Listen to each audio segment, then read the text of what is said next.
Folks, today I am joined by Shawn Levy, director of Night at the Museum, free guy, Deadpool 3. Poor guy has had to talk about it throughout every hole in his body for the last few weeks. And his new Netflix series, All the Light You Cannot See, which releases on November 2nd. What's going on today, Shawn? Hey, man, you must be special because you got a long slot for this interview.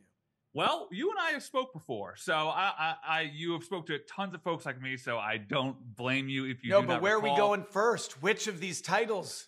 The one that you are here to promote, sir, I promise. Love it. This is a team game here.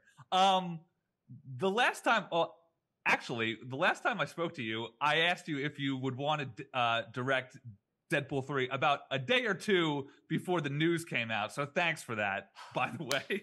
Maybe it was your idea. Maybe it was you who put this into the universe. And here I am halfway through making Deadpool 3. Well, I was thrilled to hear it at the time. But the last time we did talk, we talked about how empathy is a common theme in your work. And that is basically the thesis of the phrase, all the light we cannot see, is that it's there even when humanity is at its worst. Unfortunately, World War II was almost 100 years ago, and we've barely, if at all, seemed to learn. How do you personally process what this story is trying to tell us in today's world? Yeah, I mean, look, this story was always resonant to me. It's a fictional story set in a real war, World War II. But then to be shooting it in Hungary when Russia was invading Ukraine, and to get this kind of this reminder of, oh man, these are not historic lessons that need to be learned. These are present day. These are reminders.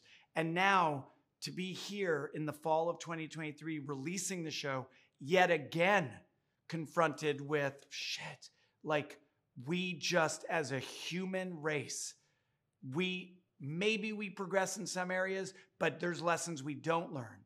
And the truth is that you can't wave a wand and make the world suddenly without hate and suffused with empathy. But this story is about the power of individual empathy, individual humanism, and how you need to protect that. You need to protect that in the face of a world that feels really kind of relentlessly dark sometimes. You need to believe in the light we cannot see. And right now, I know a lot of us see a lot of dark things around us. And so the themes and messages of this show are, I did not anticipate how timely it would be. Once I saw that you were attached to this, I went out and bought myself the book, because just from the work that you've done and the story being told in this, I could see in my mind's eye how those two things would meet. Introducing Reinhold van Rumpel. We'll just say Von Rumpel. It rolls off the tongue easier. Von Rumpel, thank you. First of all, beautifully and hauntingly staged with the city on flames and the leaflets falling for the sky. Love that. The actor who plays him, Lars Edinger, is fantastic.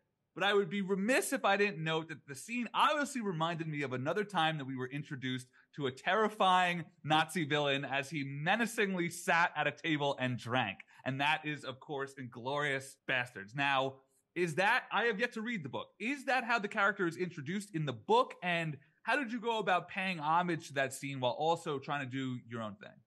Yeah, so scene's not in the book. The character of Von Rumpel is the villain of the book, as he is the villain of the show.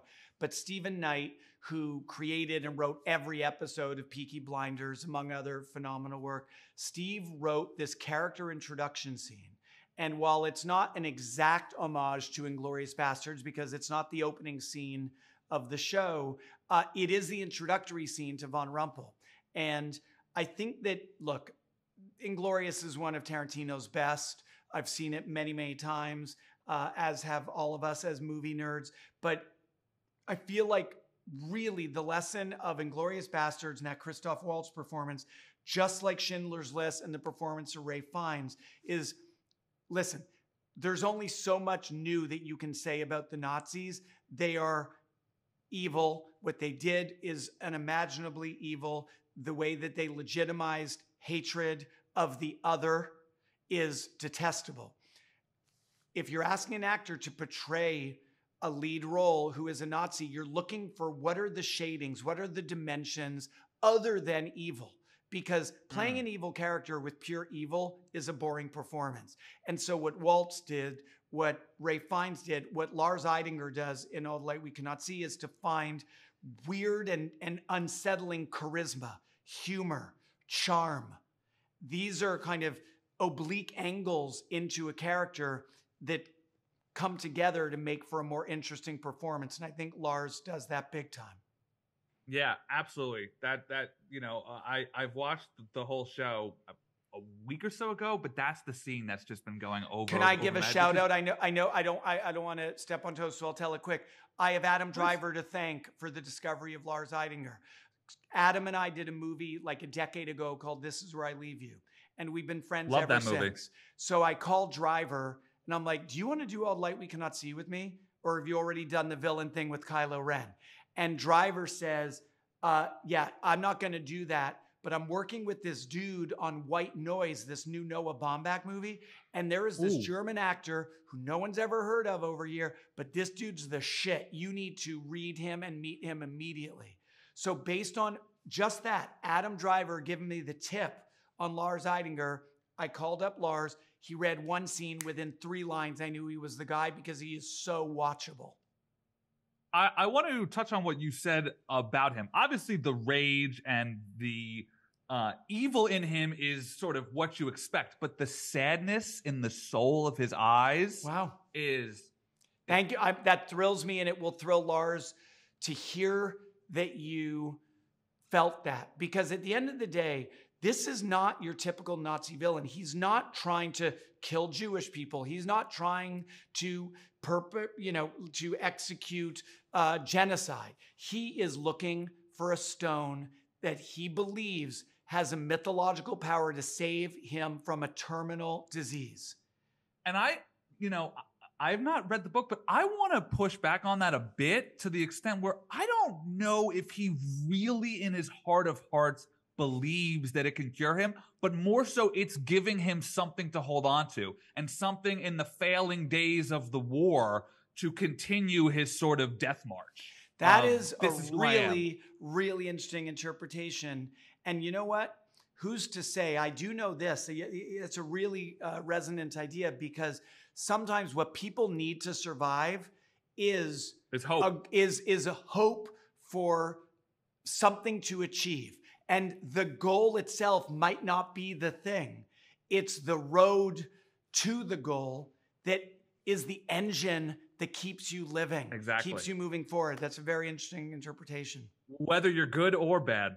Yes, all right. Precisely. So something that fascinated me in this story was the idea of all information coming from one place, radio. Now we live in the opposite world of that, where information, right and wrong, comes from everywhere. I'm curious which you think is more dangerous and why. I've always felt that you could take everything this show says about radio, you could substitute the word radio for social media, and it is the same pattern.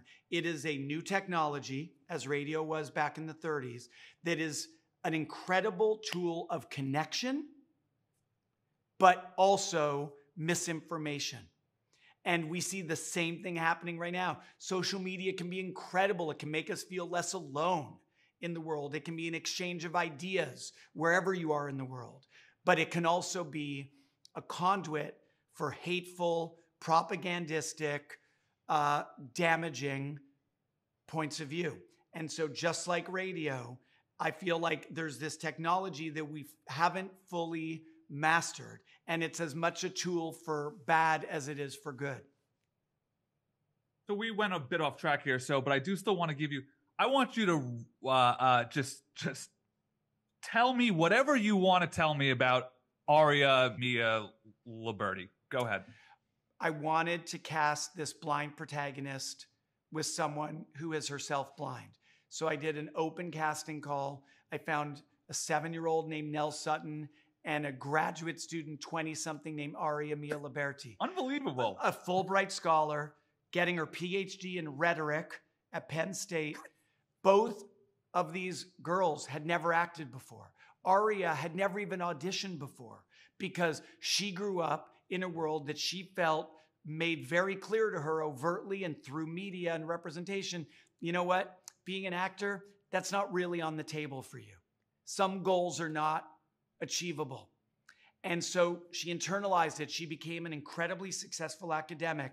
When I saw her audition, one of over 1,000, she wasn't even in command of what she was doing. Her performance was pretty good, but not perfect. What she had was intelligence, strength, and a fierce presence that I knew I could work with, and that would be the bedrock of this heroic character.